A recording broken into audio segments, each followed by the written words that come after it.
మంచి పోరాటాన్ని పోరాడు అన్నాడు. ఈ పోరాడడానికి కావలసిన అర్హతలు ఉన్నాయి. ఎవరు పడితే వాళ్ళు పోరాడలేరు. ఎందుకు పోరాడలేరు అని అంటే వారి జీవితాల్లో అర్హతలు ఉన్నాయి. అర్హతలను గురించి ఇక్కడ చెప్పుకుంటూ వచ్చాడు. మంచి పోరాటమును పోరాడుము అని చెప్తూ 18వ వచనంలో మంచి మనస్సాక్షి, విశ్వాసము. ఈ రోజున ఈ రెండు లేవు. విశ్వాస జీవితం లేదు, వారి వాక్య జీవితం లేదు. వాక్యాన్ని, ఆ యొక్క విశ్వాస జీవితాన్ని కలిగి కొనసాగించుకోవాల్సిన అవసరం ఉంది. నేను రక్షణ గురించి మాట్లాడడం లేదు. విశ్వాసం ఉంచిన ప్రతి వ్యక్తి విశ్వాసాన్ని కొనసాగించుకోవాలి. చాలామంది మేము ఎప్పుడో బాప్తిజం తీసుకున్నాం. ఇప్పుడు చెప్పు, నీ సంగతి ఏంటో చెప్పు. నిన్నటి సాక్ష్యము ఈ రోజుకి పనికి రాదు.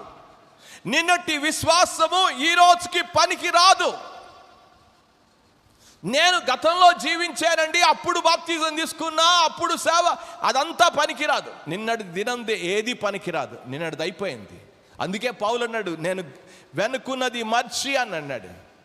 ఈ రోజున ప్రియమైన వారా, చాలామంది ఏమనుకుంటారంటే మేము విశ్వాసం ఉంచాం, మేము ఆది క్రైస్తవులం, మేము పూర్వీకులం, ఇలాంటి మాటలన్నీ కూడా అన్ని దండుగా. ఏమన్నాడు, ఏమవుతుంది అలాంటి అనుకుంటే ఇక్కడ చెప్పుకుంటూ వచ్చాడు. దేవుని యొక్క వాక్యంలో నేను చదువుతూ ఉన్నాను, చూడండి 19వ వచనంలో, అట్టి మనస్సాక్షిని. ఏ మనస్సాక్షి ఏంటి? ఆ మనస్సాక్షిని కొందరు త్రోసివేసి పక్కకు పెట్టేస్తున్నారు. ఆ మనస్సాక్షిని పక్కకు పెట్టేశారంట. అరే, దేవుడు నీతో మాట్లాడుతున్నప్పుడు, దేవుడు నిన్ను దర్శిస్తున్నప్పుడు, దేవుడు నిన్ను సంధిస్తున్నప్పుడు, దేవుని వాక్యము నీ హృదయానికి గుచ్చుకుంటున్నప్పుడు నువ్వు పరివర్తన చెందుతున్నావా? మార్పు చెందుతున్నావా? ఒక్కసారి ఆలోచించండి. పేతురు నిలబడి పెంతెకోస్తు దినమున ప్రసంగం చేస్తుండగా వారి హృదయాలు పొడవబడి మేము ఏం చెయ్యాలి అని అన్నారు. పౌలు ఆ వాక్యాన్ని చెప్తుంటే మేమేమి చెయ్యాలి అని అన్నారు. బాప్తిస్మమిచ్చి అని చెప్పినప్పుడు మేమేమి చెయ్యాలి? ఈరోజు దేవుని వాక్యం వినబడుతున్నప్పుడు నీ పాప జీవితాన్ని గురించి ఆలోచించి నేనేం చేయాలని చెప్పావా? అడిగావా ఎప్పుడన్నా? ఏంటి నా జీవితాన్ని గురించి? ఈ రోజున చాలామంది వారి జీవితాల్లో వాత వేయబడిన మనస్సాక్షి కలిగి ఉన్నారు. దేవుడు మాట్లాడుతున్నా, దేవుడు గద్దిస్తున్నా ఏమి పట్టించుకోరు. దేవుని యొక్క వాక్యంలో చదువుతున్నాను. తిమోతికి రాసిన మొదటి పత్రికలోనికి వెళ్దాం. 4వ అధ్యాయంలో చదువుతూ ఉన్నాను, చూడండి. 2వ వచనానికి 1, 2, 3 వచనాలు చదువుతున్నాను. అయితే కడవరి దినాలలో కొందరు అబద్ధికుల వేషధారణ వలన మోసపరచు ఆత్మల యందు దయ్యముల బోధ యందు లక్ష్యముంచి విశ్వాస భ్రష్టులగుదురని ఆత్మ తేటగా చెప్పుచున్నాడు. ఆ అబద్ధికులు వాత వేయబడిన మనస్సాక్షి గలవారై దేవుని వాక్యం వింటున్నా సరే వారి ఎంత మాత్రం కూడా సెన్సిటివ్ కాదు. నేను చెప్పాను, కుష్ఠరోగులకి ముళ్ళు గుచ్చుకున్నా వారికి తెలియదు, స్పృహ లేదు. ఈరోజు దేవుని వాక్యం ప్రకటింపబడుతున్నా స్పృహ లేదు, హృదయానికి గుచ్చుకో, మారరు, వారి పాప జీవితం మారరు. వీరు ఎటువంటి రీతిగా వీరిని బట్టి దేవుని నామము దూషింపబడుతుంది. వీరి వలన చర్చికి వస్తున్నావు, కానీ చర్చికి వచ్చడం వలన నువ్వు దేవుని నామము అన్యజనుల మధ్యలో దూషింపబడుతుంది. ఇది అడగడంలా, ఇదే చెప్పాడు, కింద చెప్పాడు, వీరి వలన దేవుని నామానికి అవమానం. చాలామంది వారి జీవితాల్లో వాత వేయబడిన మనస్సాక్షి. అంటే దేవుడు మాట్లాడుతున్నా, దేవుడు ఒప్పిస్తున్నా వారు చెడును విడిచిపెట్టరు, వారి పాపాన్ని విడిచిపెట్టరు. వారు చర్చికి వెళ్తూ ఉంటారు, వింటుంటారు, ఎంతో చాలా ఆసక్తిగా ఉంటారు, వారు జీవించినట్లుగా జీవిస్తూ ఉంటారు. వారి హృదయాలు మాత్రం కఠినంగానే ఉంటాయి. అరే దేవుడు నాతో మాట్లాడాడు, ఈ రోజున వాక్యం చెప్పాడు దేవుడు. పరిశుద్ధాత్ముడు గద్దిస్తూనే ఉంటాడు, కానీ వారి జీవితాల్లో మార్పు కనబడదు.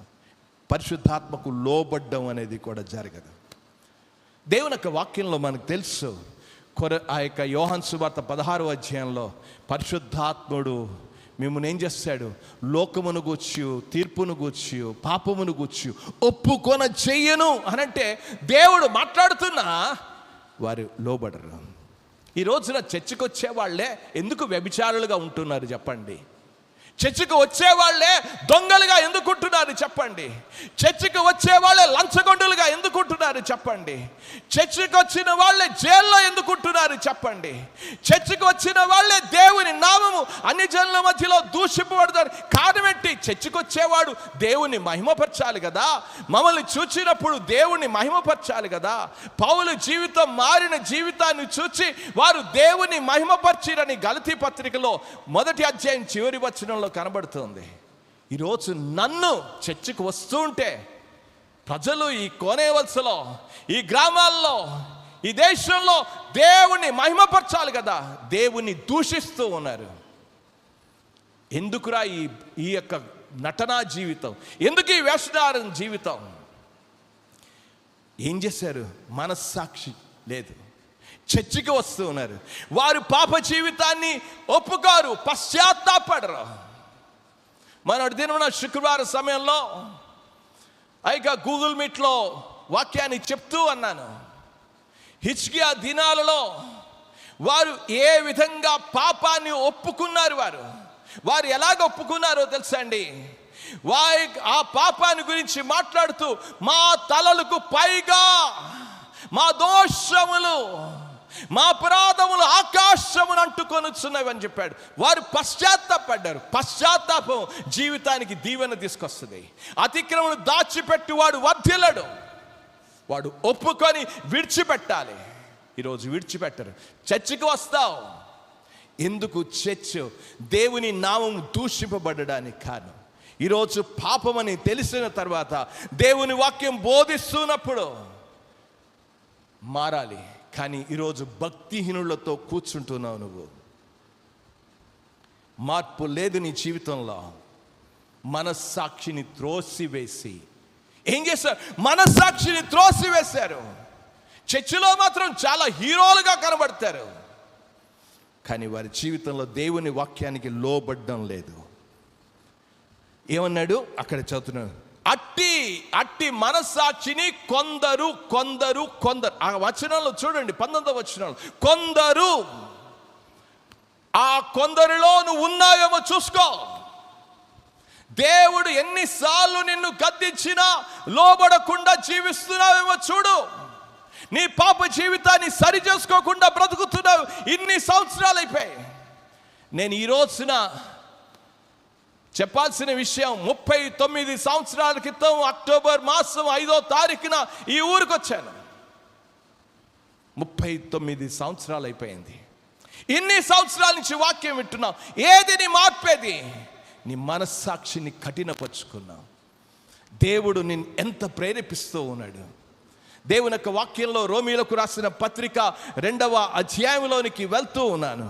2వ అధ్యాయంలో ఈ మాటలు చదువుతూ ఉన్నాను. చూడండి, 4వ వచనంలో ఏమనుకుంటున్నాడు? దేవుని అనుగ్రహము మారు మనసు పొందుటకు నిన్ను ప్రేరేపించుచున్నదని ఎరగక ఏం చేస్తున్నావు? ఆ యొక్క అనుగ్రహైశ్వర్యమును, సహనమును, దీర్ఘశాంతమును తృణీకరించదవా? నీ కాఠిన్యమును మార్పు పొందని నీ హృదయమును అనుసరించి ఉగ్రత ఏం చేసావు? ఉగ్రత దినమందు, అనగా దేవుని న్యాయమైన తీర్పు బయలుపరచబడు దినమందు నీకు నీవే. దేవుడు మాట్లాడుతున్నా నీ జీవితాన్ని సరి చేసుకోవాలా? మార్పు పొందని నీ హృదయ కాఠిన్యం, వ్యసనాలు మానలా, పాప జీవితాన్ని మారలేదు, దాగుడు జీవితాన్ని, రహస్య జీవితాలు మారలా.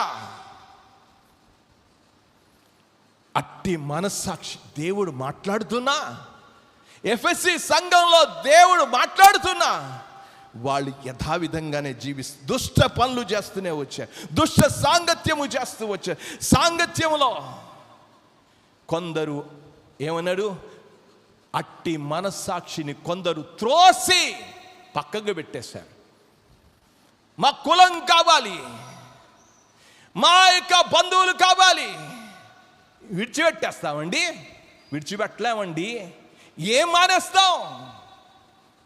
మనస్సాక్షిని కూడా త్రోసివేశాడు. దేవుని మనస్సాక్షి. దేవుడు తెలీదా నీ జీవితంలో? వాక్యం చదువుతున్నా నీకు తెలీదా? వాక్యం వింటున్నా నీకు తెలీదా? నీ మనస్సాక్షి నిన్ను గద్దించడం లేదా? మనస్సాక్షి నిన్ను పడవడం లేదా? దేవుని వాక్యంలో మన యొక్క ఆయన ముఖకాంతిలో మన రహస్య పాపములు కనబడడం లేదా? అక్కడ యేసు ప్రభు వారు కింద రాస్తూ ఉన్నారు, వ్యభిచారంలో పట్టబడిన స్త్రీని అక్కడ రాస్తూ ఉన్నప్పుడు, అరే వాళ్ళకుందండి మనసాక్షి. చూడండి ఒకసారి చదువుతూ ఉన్నా. ఈ రోజున ఒక్క వాక్యాన్ని రాస్తుండగానే వాళ్ళ మనస్సాక్షి గద్దింపబడిందంట. చదువుతున్నాను చూడు, ఎంత అద్భుతమైన విషయాన్ని అక్కడ రాశాడు. యోహాను సువార్త 8వ అధ్యాయానికి రండి. 8వ అధ్యాయంలో ఫుట్ నోట్లో 1 అని ఉన్నది చూడండి, కింద ఉంది చూడండి. ప్రాచీన ప్రతిలో మనస్సాక్షి చేత గద్దింపబడిన వారై, గద్దింపబడగానే ఒకడొకడు లేచి వెళ్ళిపోయాడు. ఈ రోజున మనస్సాక్షి దేవుడు వాక్యము చేత గద్దింపబడితే వెళ్ళిపోతావు, కానీ మారవు. పోయినసారి కూడా చెప్పాను, ఫెలిక్స్ ఏం చేశాడు? మరొకసారి వింటాలే అన్నాడు. మరొకసారి వింటాడంట. ఈ రోజున దేవుని వాక్యము నిన్ను గద్దిస్తున్నప్పుడు లోబడుతున్నావా?